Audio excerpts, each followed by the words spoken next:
안녕하세요. 책 읽어주는 목사의 책리더 조은하 목사입니다. 3월 추천 도서는 조정민 목사님의 교회 속 반그리스도인이라는 책입니다. 이 책을 여러분에게 소개시켜드리는 이유는 최근 한국교회의 성장과 더불어 교회가 가지고 있는 고민과 또한 제가 교회를 섬기면서 가지고 있는 고민에 대한 주제를 다루고 있기 때문입니다. 특히 저자는 기독교를 비판하던 언론인 출신으로 예수님을 만나 목회자가 된 이후 기존 교회가 가지고 있는 다양한 문제를 다루고 있습니다. 그리고 그 문제를 하나님의 말씀 안에서 풀어가고 있습니다. 이 책의 주제 역시 예수를 믿는다면서도 예수와 상관없이 사는 사람들을 바라보는 저자 본인의 고민이 담겨있는 주제이기도 합니다. 저자는 교회 밖 사람들이 교회에 대해 반감을 느끼는 것도 바로 이들 반그리스도인 때문임을 강조하면서 예수님이라면 하시지 않았을 그러한 일들에 대해서 예수님을 오해하게 하고 심지어 교회를 외면하게 해서 사람들을 구원의 길에서 점점 멀어지게 만드는 그런 사람들이 교회 안에 있음을 이야기하고 있습니다. 이러한 반그리스도인의 종류는 수도 없이 많겠지만 저자는 이 책에서 7가지로 분류하여 소개를 하고 있습니다. 이기적인 그리스도인, 낙심한 그리스도인, 음란한 그리스도인, 섭섭한 그리스도인, 불만인 그리스도인, 낙심한 그리스도인, 게으른 그리스도인, 이렇게 7가지입니다. 오늘 이 시간에는 각 장에 나오는 제 개인적으로 나누고 싶은 부분을 정리해서 여러분에게 읽어드리도록 하겠습니다. 바라기는 이 책을 통해 예수님이 원하시는 그런 성숙한 그리스도인의 모습이 무엇인지를 깨닫고 예수님을 닮은 예수쟁이의 삶을 살아갈 수 있기를 소망합니다. 그럼 여러분에게 책을 함께 읽어드리도록 하겠습니다. 이기적인 그리스도인. 반그리스도인이란 문자 그대로 그리스도에 반대하는 사람입니다. 과연 누가 그리스도에 반대하는 사람인가를 식별하는 것은 단순한 일이 아닙니다. 그리스도의 기독교의 적대적인 분위기가 팽배하고 교회와 그리스도인에 대한 적대감을 노골적으로 드러내는 사람들이 늘고 있습니다. 이런 사람들은 한데 묶어 반그리스도인, 이른바 안티크리스찬으로 생각하기 쉽습니다. 그러나 단순히 다른 종교를 믿는 사람들까지 별 생각 없이 반그리스도인으로 단정 짓는 것은 옳지 않습니다. 타 종교를 갖고 있지만 기독교에 관해 아는 바가 전혀 없거나 그저 관심이 없는 사람은 비그리스도인이지, 아니면 아직 그리스도인이 되지 못한 미그리스도인이지 반그리스도인은 아닙니다. 또 비록 교회에 나가지는 않지만 예수 그리스도께 호감을 느끼거나 관심이 있어 하는 사람들 가운데는 때때로 예수님의 이름을 부르며 기도하는 사람들이 있습니다. 이들은 어쩌면 절반의 그리스도인이라는 뜻에서 반그리스도인, 즉 안티가 아닌 하프 그리스도인일지도 모릅니다. 과연 누가 반그리스도인입니까? 명확히 규명해보면 교회 속 반그리스도인이 교회 밖 반그리스도인보다 더 많지 않겠습니까? 실제로 세상은 반그리스도인보다 비그리스도인이나 미그리스도인이 넘치는 곳이 아닙니까? 비그리스도인이나 미그리스도인은 일생 복음에 관해 정확하게 들어본 적이 없습니다.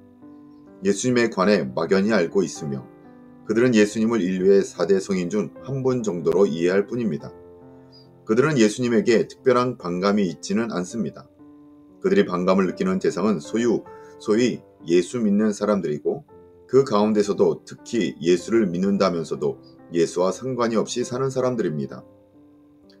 그렇다면 예수에 관해서는 잘 모르지만 적어도 예수라면 이렇게 하지는 않았을 텐데 라는 생각을 하게 하는 사람이 있다면 그는 그리스도인일까요? 반그리스도인일까요?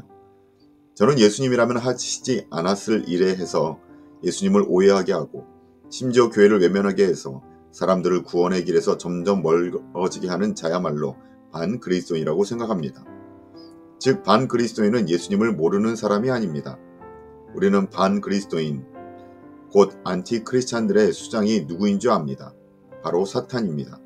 그가 주로 어디를 공격하려고 하겠습니까? 그의 주 활동 무대는 어디라고 생각합니까? 사탄은 하나님을 압니다. 예수님과 성령님도 압니다. 사탄은 삼위일체 하나님을 누구보다 잘 알지만 그 뜻에 따르지 않습니다. 오히려 그 뜻에 반하는 일만 일삼습니다. 또한 사탄은 인간의 약점도 너무 잘 압니다. 사탄은 태초에 아담과 하와를 넘어뜨려 하나님의 피조물을 자기 소유로 만들 만큼 놀라운 능력이 있습니다. 뛰어난 지략으로 인간을 소나기에 넣고 떡 주무르듯 합니다.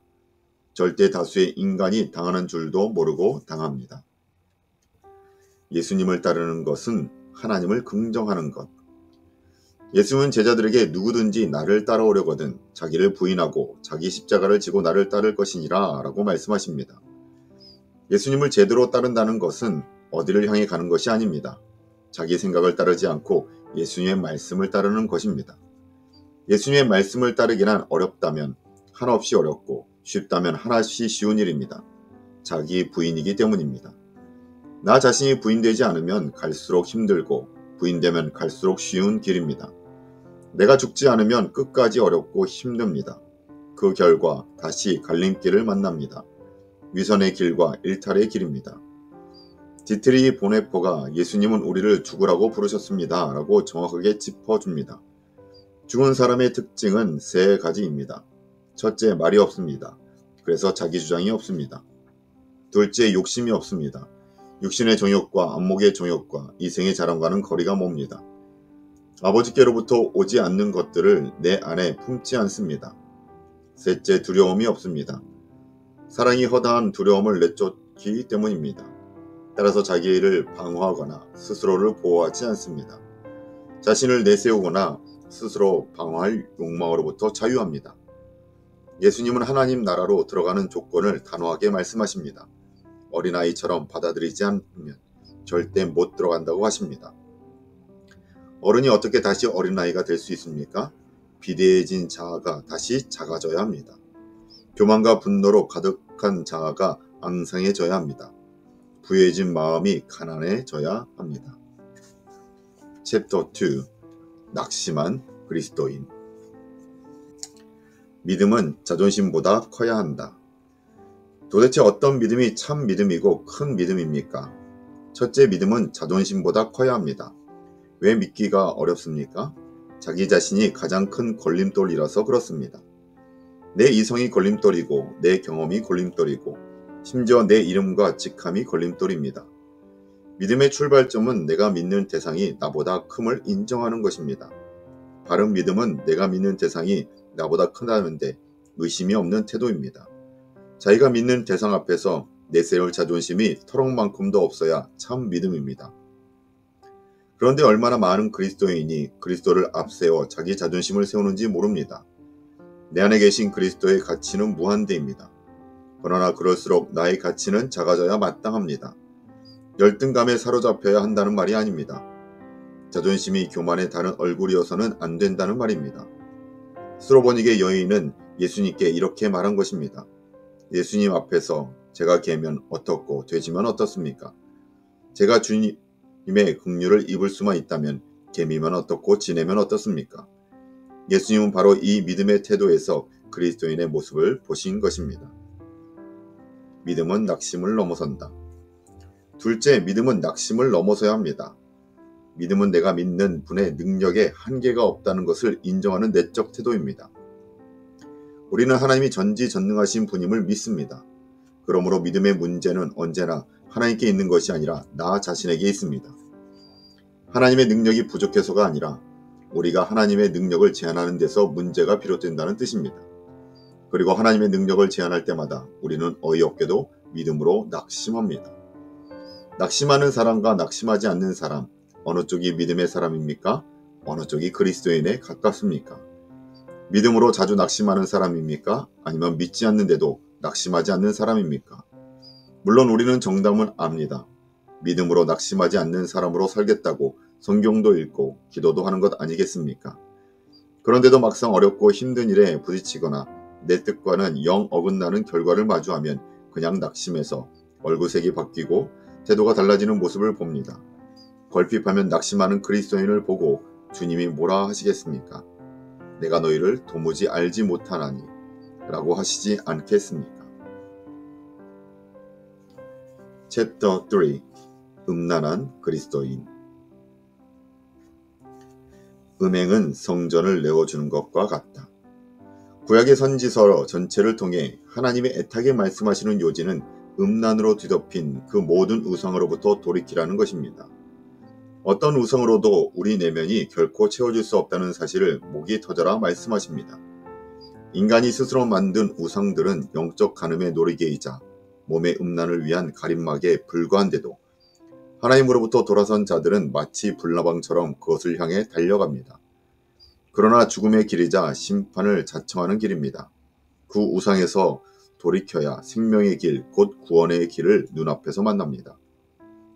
생수의 근원을 버렸으니 목마름을 어떻게 해결합니까? 생수를 마실 길이 없으니 어떻게 해결합니까? 밤낮 없이 웅덩이를 파야 합니다. 한 웅덩이에 물을 채우는 일이 일생의 수고입니다. 문제는 웅덩이마다 쉴 새 없이 샌다는 것입니다. 평생 해결되지 않는 인생의 모습을 이렇게 명료하게 보여주는 그림이 또 어디 있습니까? 예수님은 사마리아 우물가에서 5 남자를 웅덩이 삼았다가 하나같이 터진 웅덩이라는 사실에 실망하고 다시 6번째 웅덩이에 물을 채우고 있는 여인을 찾아가십니다. 사마리아 우물가 여인의 목마름은 남자 문제가 아닙니다. 경제적 어려움만도 아닙니다. 생수의 근원을 떠난 탓에 느끼는 목마름입니다. 자기 안에서 솟아오르는 생수를 한 번도 마셔보지 못한 것입니다. 그녀는 남편들이 생수 노릇을 해줄 것이라 기대하며 살았습니다. 오늘날도 마찬가지입니다. 세상에는 생수가 되어줄 우상 같은 배우자를 찾느라 사방을 두리번거리는 시선으로 가득합니다. 배우자를 두고도 목마름을 채워줄 대상을 찾아 헤매는 자들도 셀 수 없이 많습니다. 인간은 이 세상과 저 세상에서 더욱 긴밀하게 그리스도와 한 몸이 되기 위해 지음받았습니다. 그리스도인은 그리스도와 전인격적으로 연결되어 있습니다. 그렇다면 사람이 음행을 저릴 때 무슨 일이 일어납니까? 그는 성전을 내어주는 것입니다. 원래 그리스도께 속한 몸을 마치 제 몸인 것처럼 다른 존재에게 팔아넘기는 것이나 다름없습니다. 그러므로 음행은 몸 밖에 있는 죄와 달리 자기 몸에 대한 죄, 그리스도의 성전된 몸에 범하는 죄입니다. 주께서 우리의 영과 육을 함께 구원하셨으며 우리 안에 성령이 내주하시기에 우리 몸이 거룩하다는 사실을 알아야 합니다. 몸은 더 이상 자기만의 것이 아니며 제 뜻대로 사용할 수 없다는 것을 항상 자각해야 합니다. 챕터 4 섭섭한 그리스도인 원래 주인에게로 돌려보내다. 그리스도인이란 내 것 아닌 것을 내 것 아니라고 인정하는 사람입니다. 즉 내 것 아닌 내 마음을 미련 없이 원래 주인에게로 돌려보낸 사람입니다. 그리고 그 마음의 중심에 그리스도를 모신 사람입니다. 그래서 더는 자기 마음의 주인 노릇을 하지 않는 사람입니다. 마음의 주인이신 그리스도께서 생각하는 대로 생각하고 느끼는 대로 느낄 때 비로소 그리스도와 나는 하나라고 말할 수 있습니다. 바울은 여기서 한 걸음 더 나아갑니다. 나는 죽고 내 안에 그리스도께서 사신다고 선언한 것입니다. 바울은 내 안에 더 이상 내가 없고 그리스도께서 계신 상태를 믿음으로 정의합니다. 이상하게 들리겠지만 믿음으로 산다는 것은 내가 아닌 그리스도의 아바타로 사는 겁니다. 믿음이란 그리스도처럼 생각하고 말하고 행동하는 것이기 때문입니다. 물론 그렇게 산다고 해서 내가 곧 그리스도가 되는 것은 아닙니다. 내가 죽고 그리스도께서 사시는 것과 그럼으로써 그리스도의 아바타로 사는 것의 차이를 무시하고 내가 그리스도다라고 주장하는 사람들이 한국에도 여럿이 있습니다. 바로 이단 교주들입니다. 자신이 그리스도라고 거짓 주장하는 이단 교주를 검증하는 가장 쉬운 방법이 있습니다. 사람들 앞에서 그를 모욕하는 것입니다.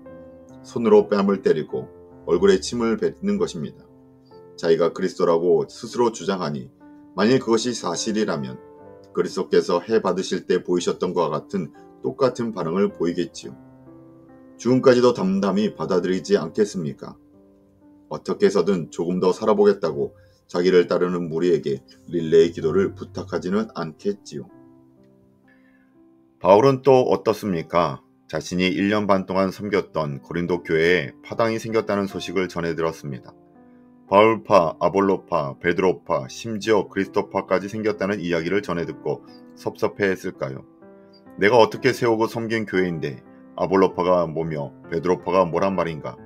베드로가 언제 다녀갔다고 그를 추종하는 자들이 생겨났으며 그리스도파는 또 어떻게 생겨났단 말인가? 하고 섭섭해하지 않았습니다. 그가 문제 삼은 것은 파당 자체이지 자기 말고 다른 누군가를 따른다고 해서 서운함을 토로하지 않았습니다. 바울이 섭섭해하지 않았던 이유가 분명히 드러납니다. 그는 사역자의 존재 의미와 사역의 본질이 무엇인지를 정확하게 알았습니다. 사역자들 간에 역할을 두고 경쟁한다는 것 자체가 어불성설입니다. 사역자는 성도를 섬기는 종일 뿐인데 어떻게 종을 우두머리로 하는 파당이 있을 수 있느냐고 나무랍니다. 누가 무슨 일을 하건 믿음을 자라게 하시는 분은 오직 하나님 한 분뿐이거늘 어떻게 교회 안에 파당이 꽈리를 틀 수 있느냐고 질책한 것입니다. 섭섭한 그리스도인은 반그리스도인입니다. 사실 다른 사람에게 영광을 뺏겨서 섭섭한 것이 아니라 그리스도의 영광을 가로채지 못해 섭섭한 것 아닙니까? 그러니 반그리스도인이 아니고 무엇입니까? 이 시대의 많은 교회가 능력을 잃었다면 섭섭귀신에 사로잡힌 반그리스도인이 교회 안에 슬며시 들어와서 이런저런 직분을 차지하고 있기 때문일 것입니다. 그들이 교회 안에서 수시로 일으키는 반목과 질시 때문에 얼마나 많은 그리스도인이 교회를 떠나는지 모릅니다.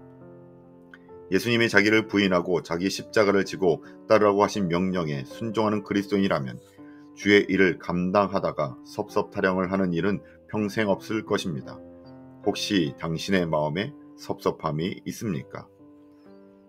챕터 5 불만인 그리스도인. 감사 대신 비방을 취하는 반그리스도인. 우리는 모두 많이 탕감받은 사마리아인들입니다. 그러나 우리 가운데 어떤 이들은 자신이 적게 탕감받은 유대인인 줄 착각합니다. 늘 자신보다 더 많이 받은 사람을 살피면서 두리번거립니다. 상대적으로 적게 받았다고 생각하기에 항상 불만입니다. 심지어 불안해하기까지 합니다. 매사 불만스럽고 늘 불안합니까? 감사를 잃었기 때문입니다.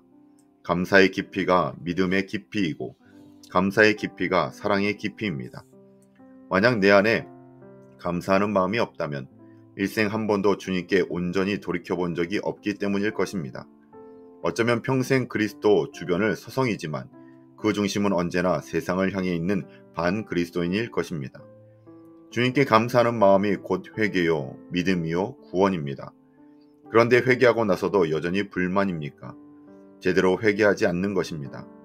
믿는다고 하면서도 여전히 이 사람 저 사람이 불만이고 이 일 저 일에 불평합니까? 전심으로 믿지 않는 것입니다.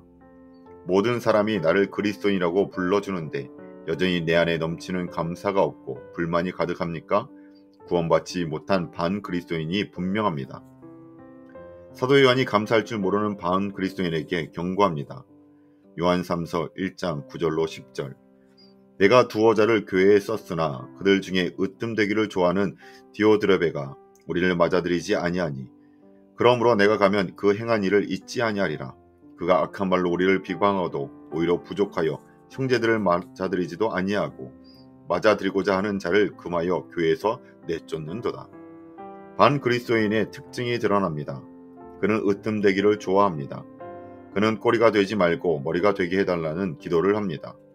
그는 예수님이 지적하셨던 모세의 자리에 앉아 잔치의 윗자리와 회당의 높은 자리를 좋아합니다. 그의 마음은 높아져 다른 사람들을 눈 아래로 봅니다. 그는 자신을 감사해야 하는 사람이 아닌 감사 인사를 받아야 하는 사람으로 여깁니다. 반그리스도인의 또 다른 특징은 환대할 줄 모른다는 것입니다. 그는 자신에게 부담이 될 만한 사람들에게는 늘 경계심을 갖습니다. 마음을 열고 사람을 맞아들이는 법이 없습니다. 실눈을 두고 사람을 살피며 거절할 명분을 찾습니다. 디오드레베는 사도 요한의 일행을 환대할 이유가 없다고 목청을 높였습니다. 요한이 오죽하면 그 일을 잊지 않겠다고 하겠습니까? 그 일은 그리스도인이 아니라 반그리스도인의 일이라는 뜻 아니겠습니까? 다른 사람을 비방하는 버릇은 반그리스도인이 보이는 심각한 증세입니다. 그는 다른 사람을 좋게 이야기하는 법이 없습니다. 무슨 일이건 좋게 말하는 적이 없습니다. 그 마음이 늘 실타래에 꼬이듯 꼬여있기 때문입니다. 자기만 누군가를 비방하는 것으로 그치지 않습니다. 다른 사람들에게도 전파해서 그들까지 비방의 대열에 끌어들입니다. 어느 공동체가 견디겠습니까? 그는 한마디로 감사할 줄 모르는 반그리스도인입니다. 우리 자신을 돌아보면 어떻습니까? 다른 사람을 비방하는 일이 잦습니까? 아니면 감사하는 일이 잦습니까? 잘못된 질문입니다. 양쪽의 빈도수가 그리스도인의 여부를 결정하지는 않습니다.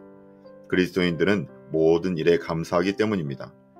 반그리스도인은 마음에 가득한 불만이 입에서 쏟아져 나올 뿐입니다. 얼마나 많은 교회가 불만에 찬 반그리스도인들로 인해 고통을 겪습니까? 얼마나 많은 그리스도인 공동체들이 감사할 줄 모르는 반그리스도인으로 인하여 다툼과 분열의 고통에 시달리는지 모릅니다. 혹시 나 자신이 그 고통의 원인은 아닙니까? 챕터 6. 불쌍한 그리스도인. 과연 누가 불쌍한 사람인가? 아브라함을 부르신 하나님의 약속은 무엇입니까? 아브라함은 눈앞에 확실한 현실을 떠나 보이지 않는 불확실성을 향해 떠났습니다. 그는 이미 갖고 있던 분명한 소유의 약속을 내려놓고 보이지 않는 불분명한 언약을 붙잡았습니다. 그가 믿음의 조상이 된 것은 너는 복이 될지라 라고 하신 언약을 믿음으로 받아들인 덕분입니다. 이 결단으로 아브라함과 그의 후손은 세상이 갈망하는 것들을 더 이상 복의 기준으로 삼지 않게 되었습니다.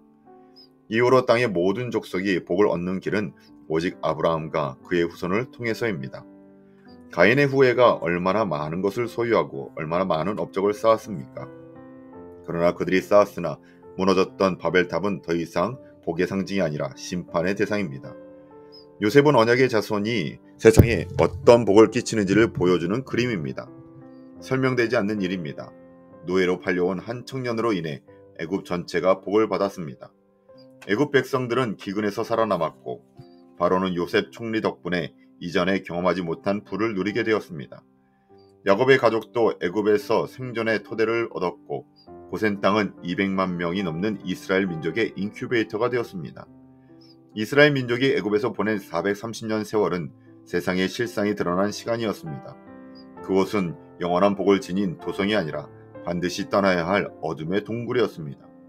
노예의 삶에 찌들었던 이스라엘 백성이 하나님의 일방적인 은혜로 애굽 땅을 떠나 하나님의 자녀된 지위를 회복했습니다. 그들은 광야에서 더 이상 복에 목말라 하지 않는 삶을 훈련받았고 자신들은 더 이상 불쌍한 노예가 아니라 부족한 것 없는 자유인임을 확인했습니다. 그러나 불행히도 사건은 계속됩니다. 그들 자신이 부족함 없는 존재라는 사실을 잊고 우상을 찾을 때마다 고난을 만납니다. 그들은 하나님을 너무 자주 놓쳤고 그들의 하나님 되심을 너무 편하게 거부했습니다. 그럼에도 불구하고 가나안 정벌은 언약의 성취였고 다윗 왕국 또한 언약의 성취였습니다. 다윗의 후손으로 오신 예수님은 더 이상 인간이 복에 목마를 까닭이 없다는 진리를 선포하셨습니다. 그리고 믿음의 백성, 언약 백성이 왜 불쌍할 수 없는지, 아니 오히려 하나님의 자녀들이 왜 세상을 불쌍히 여겨야 하는지를 가르쳐 주셨습니다. 예수님이 바꾸신 복의 기준을 보십시오. 팔복이 참된 복입니다.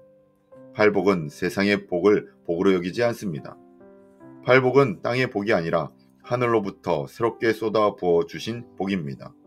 예수를 아는 복, 예수를 믿는 복, 예수를 누리는 복이 진정한 복입니다. 예수가 그리스도이심을 아는 것이 복이고 생명입니다. 보내주신 진리의 영, 보혜사 성령이 내 안에 오시는 이상의 복은 없습니다. 이 신령한 복을 받으면 세상의 복은 참이 아님을 알게 되기에 더 이상 눈에 보이는 것을 갈망하지도 구하지도 연연하지도 않게 됩니다. 물론 땅의 것들은 여전히 필요합니다. 그러나 그 필요는 필요일 뿐 그 이상도 이하도 아닙니다. 삶의 목적이 새로워진 까닭입니다. 하나님을 추구하는 삶 자체가 복이 있는 삶이며 하나님을 거부하는 삶 자체가 저주받은 삶이라는 것을 압니다. 과연 누가 불쌍합니까? 하나님을 믿는데 소유한 것이 없는 사람입니까? 하나님을 믿지 않는데 모든 것을 소유한 사람입니까? 하나님을 모르는데 막강한 권력과 부를 가지고 사는 자입니까? 하나님을 믿으면서 갖은 고생을 하는 자입니까? 챕터 7. 게으른 그리스도인. 구원받은 그리스도인은 어떻게 살아야 하는가? 달란트 비유의 핵심은 유능한 종이 돈을 남겼다는 데 있지 않습니다. 많이 버는 자에게 물려주어야 한다는 이야기도 아닙니다. 이 이야기의 핵심은 구원받은 그리스도인은 어떻게 살아가는가 하는가입니다. 구원은 포괄적인 자유입니다. 주인이 먼 곳으로 떠나면서 달란트를 맡기듯이 주님은 구원받은 우리에게 자유의지와 함께 엄청난 재능을 맡기십니다. 이 재능을 어떻게 사용할지는 본인 스스로 판단하고 결정해야 합니다. 중요한 것은 자유의지의 폭은 엄청나지만 주님의 뜻에 어긋나거나 하나는 자유까지 주어진 건 아니라는 사실입니다. 예수님은 달란트 비유에 앞서 그리스도인의 삶을 살아가는 데 필요한 큰 틀을 모두 말씀해 주셨습니다. 사복음서에 기록된 예수님의 말씀은 하나님의 부르심을 받은 백성들이 어떤 원리를 가지고 살아야 하는지를 말씀하시는 가르침입니다. 마태복음 5장에서 7장까지 기록된 산상수훈을 비롯하여 요한복음 13장에서 17장에 이르는 다락방 강화는 그리스도인이 가져야 할 삶의 방향과 태도에 관한 지침을 제시합니다. 그리스도인의 가장 큰 특징을 꼽으라면 일의 우선순위를 분별하는 지혜를 들 수 있을 것입니다. 먼저 할 일을 먼저 하고 나중 할 일을 나중에 하는 것이 지혜입니다. 서둘러야 할 일과 서두르지 않아도 될 일을 구분하는 것이 지혜입니다. 인생 전부를 걸더라도 구해야 할 것과 거저 준다고 해도 받지 말아야 할 것을 한눈에 구별하는 해안입니다. 하나님의 약속과 부르심에는 후회가 없다는 사실을 굳게 믿고 말씀대로 결단하고 사는 것이 지혜입니다. 믿음에는 왜 이런 지혜가 따릅니까? 하나님의 뜻을 부지런히 살피기 때문입니다. 인생의 중심을 나에게서 하나님께로 옮긴 그리스도인은 나를 들여다보는 시간보다 하나님을 바라보는 시간이 점점 많아집니다. 나를 생각하는 시간보다 하나님을 묵상하는 시간이 많아진 까닭은 주야로 하나님의 말씀을 묵상하는 복을 깨달았기 때문입니다. 그는 교만과 겸손의 갈림길이 대부분 나 아니면 하나님을 생각하는 시간 배분에 달렸다는 것을 깨달은 사람입니다. 똑같은 유리라도 무엇을 어떻게 덧칠하느냐에 따라 밖을 내다볼 수 있는 투명 유리가 되거나 나를 비추어 보는 거울이 됩니다. 유리에 은분을 입히느냐 벗기느냐에 달렸습니다. 은분을 입히면 거울이 되고 입히지 않으면 그대로 유리입니다. 사람도 그렇습니다. 교만이라는 은분이 덮여지면 나만 보입니다. 교만을 벗어내야 비로소 이웃이 보입니다. 사람들과 관계가 불편한 까닭은 대부분 나의 교만 때문입니다. 교만을 벗어낸 겸손한 사람은 이웃을 불편하게 하지 않습니다. 내가 남을 종처럼 부리겠다고 해야 갈등이 커지지. 스스로 종이 되고 섬기겠다는 왜 갈등이 커지겠습니까? 교만을 벗어낼 때 비로소 이웃이 보이고 이웃과의 친밀함이 생깁니다. 그리스도인은 두 가지 측면에서 게으르지 않습니다. 첫째, 세상 속에서 크로노스의 시간을 활용하는데 게으르지 않습니다. 둘째, 세상의 시간을 하나님의 뜻 안에서 카이로스의 시간으로 건져 올리는데 게으르지 않습니다. 게으른 그리스도인이란 없습니다. 부지런하다고 다 그리스도인은 아닙니다. 그러나 게으르면서 그리스도인일 수는 없습니다. 만약에 게으른 자가 스스로 그리스도인이라고 주장한다면 그는 빛이 반 그리스도인일 것입니다.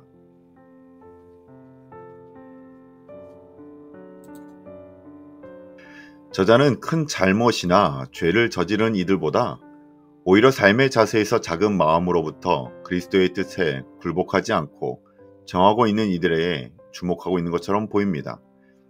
왜냐하면 그리스도인이란 나 자신을 부정하고 예수님을 따라 자기 십자가를 지는 사람들이기 때문입니다. 그로 인해 저자는 인생의 가장 심각한 문제를 자신을 누구보다 잘 안다고 스스로 착각하는 데서부터 싹이 튼다고 주장을 합니다. 자기 자신을 잘 알지 못하는 사람들이 보이는 전형적인 마음의 상태가 우월감과 열등감이고 이런 마음의 상태에서 잘못된 반그리스도인의 모습이 생겨날 수밖에 없기 때문입니다. 그리스도인이란 내 것이 아닌 것을 내 것이 아니라고 인정한 사람이고 그 마음의 중심에 그리스도를 모신 사람들이라고 이야기를 합니다. 이 시간 마음의 주인이신 그리스도께 생각하는 대로 생각하고 느끼는 대로 느끼는 그런 그리스도인이 되길 소망하고 우리의 삶의 모습에서 주님을 드러내며 살아가는 그런 바른 그리스도인이 되는 저와 여러분이 되시길 주님의 이름으로 축원합니다. 함께 기도하시겠습니다. 사랑의 하나님, 참으로 감사드립니다. 우리는 교회 속에 반그리스도인이라는 이 책을 통하여 우리가 온전한 그리스도인이 되길 또한 소망하며 이 책을 묵상합니다. 하나님, 이기적인 우리의 마음을 내려놓게 하여 주시고 때로 들어오는 그 낙심되는 마음들, 부정한 음란한 생각들, 또한 서로를 향한 섭섭한 마음들, 우리 안에 있는 불만들, 그리고 또한 게으름들, 그 모든 것을 주님 앞에 내어놓고 오직 하나님 보시기에 합당한 아름다운 그리스도인의 삶을 살아갈 수 있는 저희 모두가 될 수 있도록 인도하여 주시옵소서. 그 마음 그대로 우리를 사용하여 주실 것을 소망하며 이 모든 말씀 거룩하신 예수님의 이름으로 기도하옵나이다. 아멘. 감사합니다.